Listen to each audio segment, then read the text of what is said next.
Magandang umaga, ngayon pa'y araw ng Huwebes, January 18, 2024. Update po muli sa lagay ng panahon. Ayon sa Pag-asa, shear line ang nakakaapekto sa eastern section ng Mindanao, habang amihan o northeast monsoon umiiral pa rin at nakakaapekto ngayon sa Luzon at Visayas.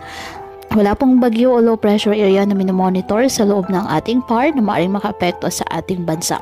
Samantala, may gale warning na nakataas ngayon sa seaboards of northern Luzon at eastern seaboards of central and southern Luzon, Visayas at Mindanao. Ngayong araw, dahil po sa shear line, asahan na maulap na kalangitan na may mga pag-ulan sa Caraga, Davao Region at northern Mindanao. Ang Cordillera Administrative Region, Cagayan Valley, Aurora at Quezon, asahan ang maulap na kalangitan na may mahihinang pag-ulan dahil sa amihan. Ang nalalabing bahagi ng Luzon at Visayas kasama na ang Metro Manila, apektado pa rin po ng nasabing amihan.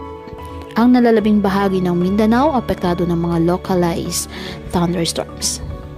Kaya patuloy po natin na pinag-iingat ang ating mga kababayan sa bantapon ng mga pagbaha at pagguho ng lupa at ugaliin na magdala palagi ng payong o kahit anumang panangga sa ulan sa tuwing lalabas ng ating mga tahanan. At yan po muna ang update sa lagay ng panahon ngayong araw.